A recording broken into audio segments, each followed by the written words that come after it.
I arrived at the facility on Friday evening, expecting another routine shift at the remote industrial park where I had worked for years. I set up in the security office, a small room filled with monitors, a radio, and a logbook. My shift was unusually long, 72 continuous hours, and I knew nothing would ever be the same after that weekend. At 6 p.m., I began my duties as usual. I ran through the standard procedures, checking cameras, reviewing the entry points, and logging the day's routine observations. Everything was in order until around 10 p.m. As I scanned the surveillance footage from a storage area at the far end of the property, I noticed a faint movement, a brief, dark shadow that crossed a wall. I paused the video and rewound it several times. The figure was too distinct to be a mere glitch or animal. It moved with intent. I jotted down the incident in my log and resolved to keep a closer watch on that section. By 11 p.m., I made my first round on foot. The corridors were quiet, and I passed the area where the shadow had been seen. Nothing appeared amiss at first glance, and I returned to the office. I continued monitoring the screens and making notes. Then, near midnight, an alarm suddenly erupted on my monitor from the main gate area. I rushed over to see that someone had forced an entry. The camera showed a masked figure, his face concealed, his movements hurried and aggressive, forcing open a side door. The intruder's actions were too deliberate. He appeared to be searching for something. The disturbance was short-lived, and the figure vanished from the screen within minutes, but not before leaving behind a toppled tool cart and scattered supplies. Heart pounding, I immediately grabbed my radio to notify local patrol. I stayed glued to the monitor as I watched the chaos on screen, my log filling with details, the time of the breach, the description of the figure, and the actions he took. The silence that followed was heavy, and I knew this was only the beginning. Over the next few hours, I received sporadic reports via the radio, calls from my colleagues noting unusual sounds near the loading docks and unauthorized movements captured on adjacent cameras. I maintained a careful record of every minor incident. Around 2 a.m., after a few quiet hours, I attempted a short nap in the break room. I was rudely awoken by a second alarm. This time, the camera at the rear entrance caught a figure emerging from the darkness. It was the same masked intruder, but now he was not alone. A second man, taller and more deliberate in his actions, appeared on another camera. The two figures moved in a coordinated manner, checking corners and disabling security measures as if they were following a plan. I rushed back to the office and rewatched the footage repeatedly, feeling a knot tighten in my stomach with each viewing. I recorded every detail in my log, the precise timestamps, the angles of movement, and the layout of the area where the incidents occurred. I radioed my supervisor, who promised additional patrols despite the remote location, but the reassurance was hollow as I knew help might not arrive in time. Day 2 dawned slowly, and despite my exhaustion, I spent the early morning reviewing all the events of the previous night. I noted that the intruders had not caused major physical damage, but their actions were clear signs of a planned operation. I completed my morning rounds, double-checking all areas, and submitted a detailed report to my supervisor. I then prepared myself mentally for another long day and night. In the late afternoon of Day 2, while re-examining the surveillance feeds, I noticed a startling development. The masked figure, who had initiated the breach, appeared on several cameras near the loading docks, this time accompanied by the second man in a dark jacket. The footage showed them working together, seemingly methodically probing the facility's weak spots. I immediately alerted the security team on site and provided them with the specific camera numbers and timestamps. Throughout Day 2, I maintained a meticulous record of every movement. The pattern was becoming disturbingly clear. The intruders were not random criminals looking for a quick score. They were methodically testing our defenses and making repeated attempts to gain access to sensitive areas. Every call on the radio, every brief glimpse on the monitors, added to the mounting tension. Night fell on Day 3 with an ominous weight. I braced myself for what might come next. At approximately 9 p.m., the monitors displayed an intense scene near a storage building. The first intruder was seen forcing open a side door, and before long, the second figure appeared behind him. The confrontation that unfolded was brief yet violent. The two men exchanged rapid, aggressive movements. The camera captured a struggle, The masked man was pushed back and, in a moment of desperation, seemed to brandish a weapon. Although the quality of the footage was poor, I could make out the flash of metal as the intruder lunged at his accomplice. The scuffle ended abruptly. The masked man retreated into the darkness while the second man paused, scanning the area as if ensuring nothing was left behind, then slowly moved toward the north exit.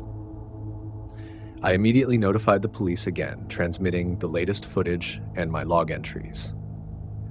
I continued to monitor the screens, hoping for further activity, and recorded every detail diligently.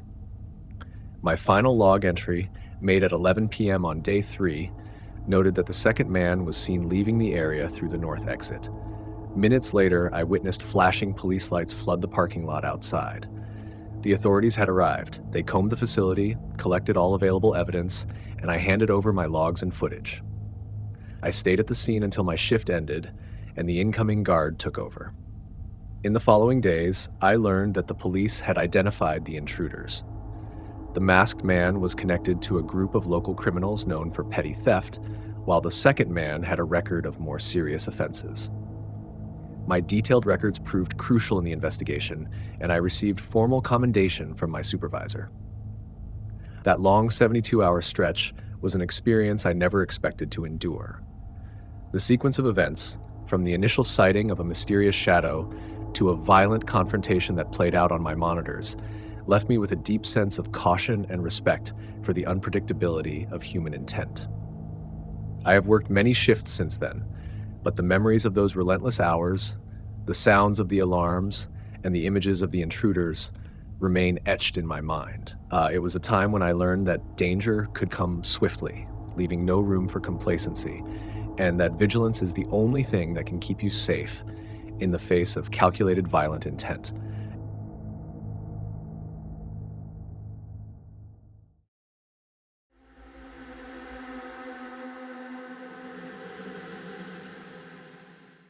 I arrived at St. Mary's Hospital for my usual night shift, expecting another long evening of routine care in our small rural facility. I had worked many nights here, and the hospital's quiet corridors were as familiar to me as the back of my hand. But that week, events began to unfold in a way I could never have imagined. My shift started at 7 p.m. on Monday. The hospital was quiet, the hallways dimly lit, and patients were settling in for the night. As a registered nurse, I was responsible for checking on each patient, ensuring their vital signs were stable, and recording any changes in their condition.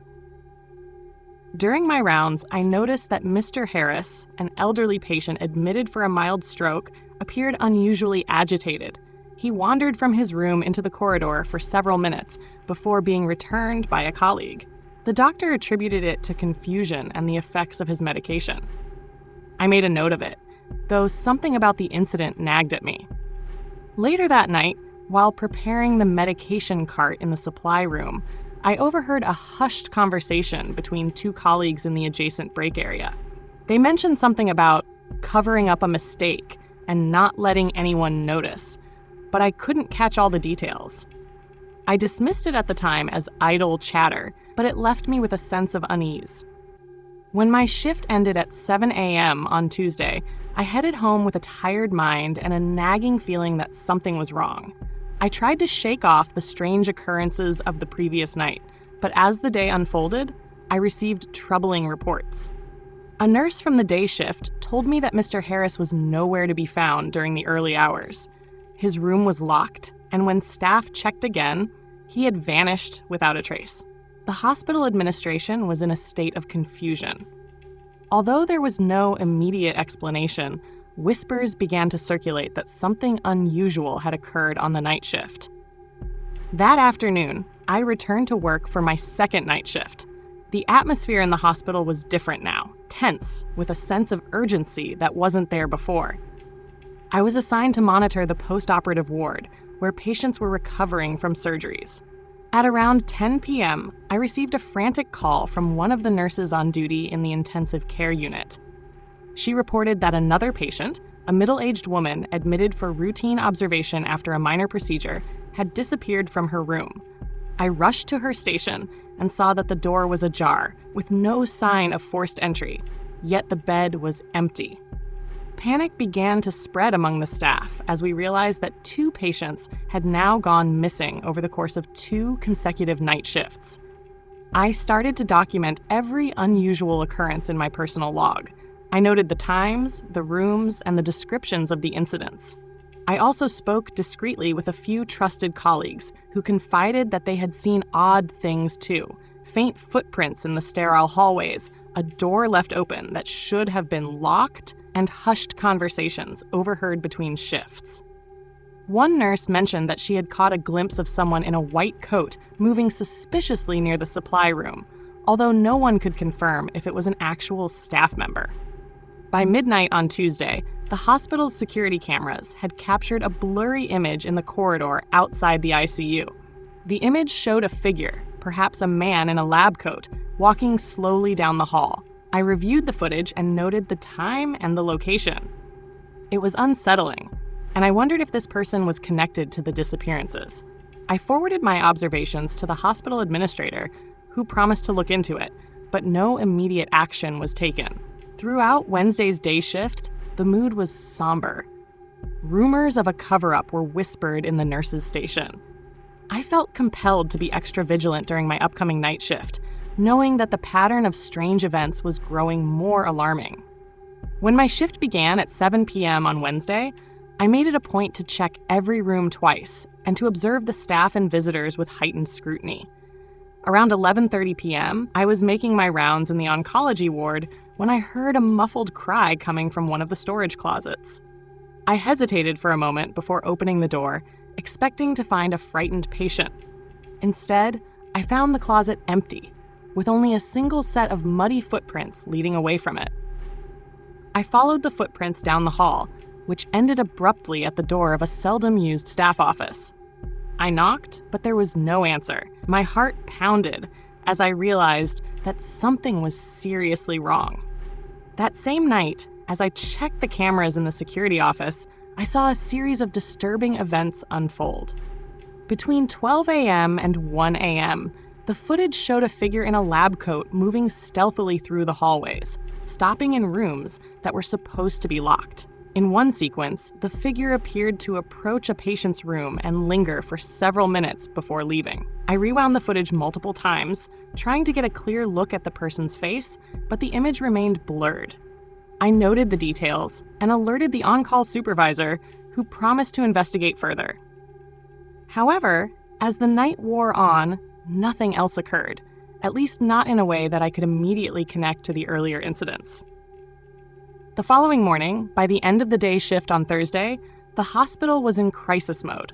The disappearance of patients was no longer an isolated occurrence, and now there was talk of a murder. A new case had emerged when a patient in the emergency department was found dead in his room under mysterious circumstances. His death was not from natural causes. Preliminary reports suggested foul play. The police were called in, and the hospital was placed under strict lockdown. I was questioned by both the police and the hospital's internal affairs, but I only recounted the events as I had witnessed them during my night shifts. For the remainder of my shift on Thursday night, the hospital was a hub of frantic activity. I continued to work, my hands trembling as I documented every detail.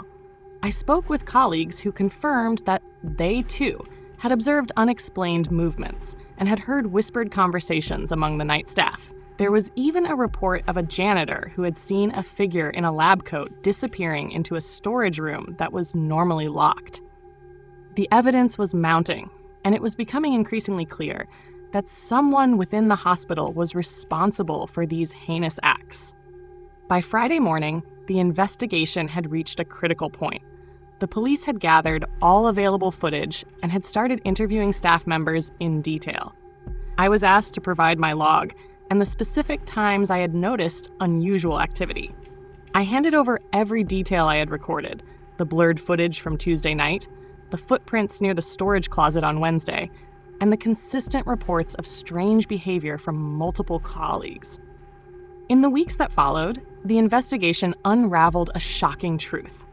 It turned out that a disgruntled former employee, who had been fired for misconduct several months earlier, had been secretly re-entering the hospital, His motive was a twisted desire for revenge against the administration he felt had wronged him.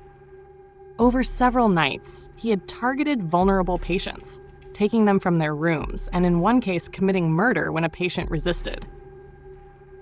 The hospital's security system had been compromised by his intimate knowledge of its flaws, and his movements had been carefully calculated to avoid detection. The cryptic behavior I had observed, the fleeting figure in the lab coat, the muddy footprints, and the sudden disappearance of patients, were all part of his deliberate plan. I learned that the police eventually arrested the man after finding traces of his presence in the hospital's maintenance logs and from forensic evidence collected at the scenes of the incidents. The case made headlines in our small town, and the hospital underwent a complete security overhaul in the wake of the scandal. Yet, the memory of those harrowing nights remains with me. Even now, when I work the night shift at another facility, I sometimes catch myself glancing over my shoulder or double-checking every door and corridor. The events that unfolded at St. Mary's during those nights of terror changed my life forever. I documented everything as it happened, and while my detailed logs helped bring a dangerous criminal to justice, they also serve as a permanent reminder of the fragility of safety and the unexpected darkness that can reside in even the most trusted places.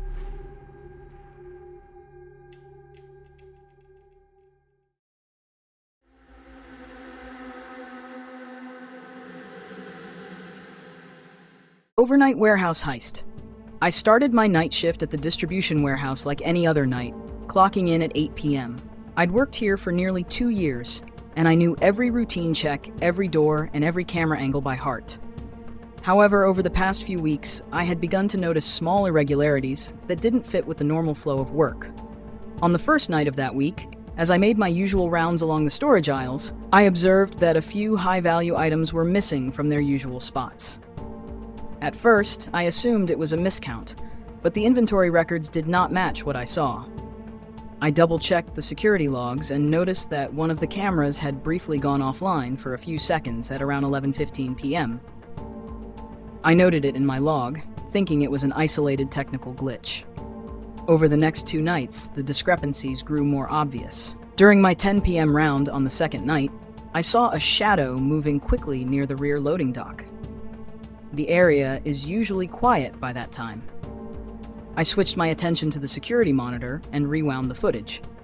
There, I caught a glimpse of a figure wearing dark clothing moving along a side corridor.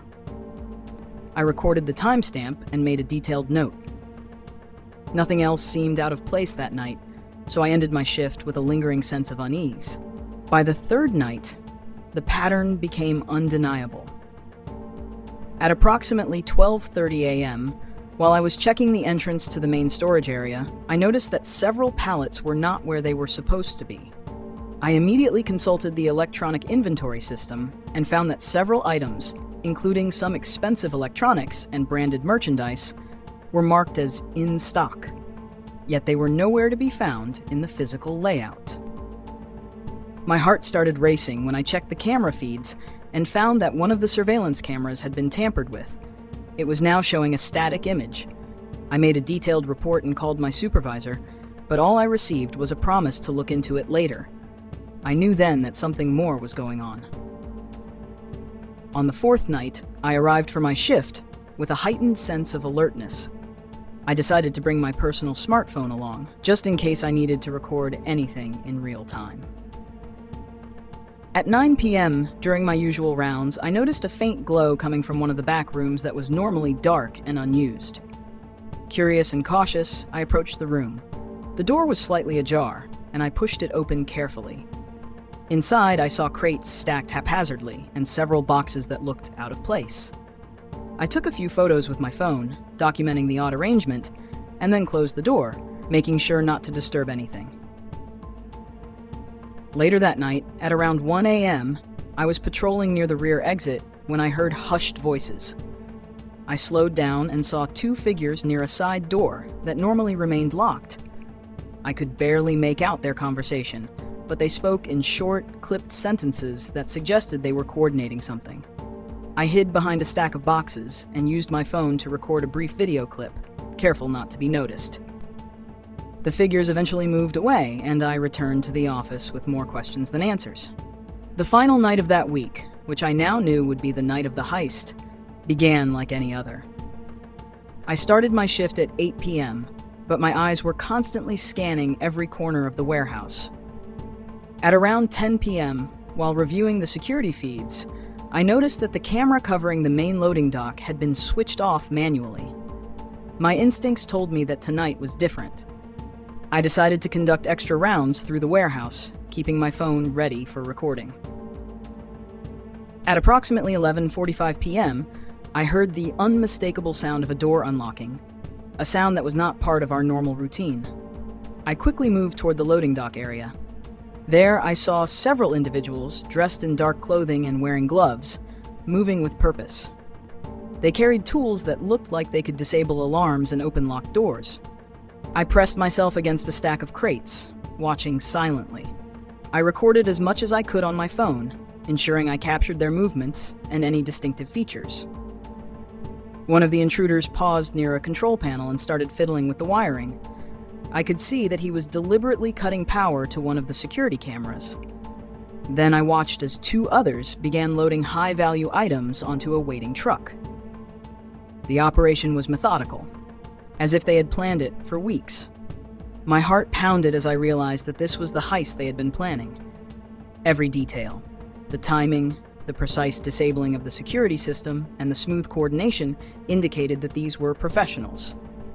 I quickly retreated to the security office and called the manager on my radio. I reported the ongoing theft, providing the exact location and my observations. The manager, alarmed by my report, instructed me to continue monitoring the situation while he contacted the police. I kept my eyes glued to the monitors as the intruders worked swiftly. Every few minutes, I recorded short clips on my phone, careful not to leave my post. For the next half hour, I watched as the thieves systematically cleared several sections of the warehouse. At 12:30 a.m., the truck was fully loaded, and one of the men signaled that it was time to leave. They moved out of the warehouse in an orderly fashion, disappearing into the night with the stolen goods. I recorded their departure until the truck was no longer visible on the camera. I then made one final entry in my log with the time and a summary of what I had witnessed. The following morning, I submitted my recordings, log entries, and a detailed report to the manager. Within hours, the police arrived and began their investigation. They confirmed that the evidence I had gathered was crucial in identifying the methods used to bypass our security systems. In the days that followed, it became clear that the heist was part of a larger operation that had been targeting warehouses in the region for months. My detailed records and recordings helped the authorities connect the dots, and several suspects were eventually apprehended. Reflecting on that final night, I realized that the entire week had been a build-up to a meticulously planned criminal operation. Each night had provided clues, a tampered camera here, an unusual shadow there, that led to the dramatic heist. I had witnessed firsthand how a series of subtle irregularities could culminate in a well-orchestrated theft. It was a night that changed how I viewed my job and the importance of vigilance during every shift. Now, whenever I start my shift, I double-check every camera and door, knowing that even in the routine of a night shift, danger can lurk in the most unexpected corners. The overnight warehouse heist was not only a lesson in the fragility of security systems, but also a stark reminder that sometimes the smallest details can unravel the biggest crimes.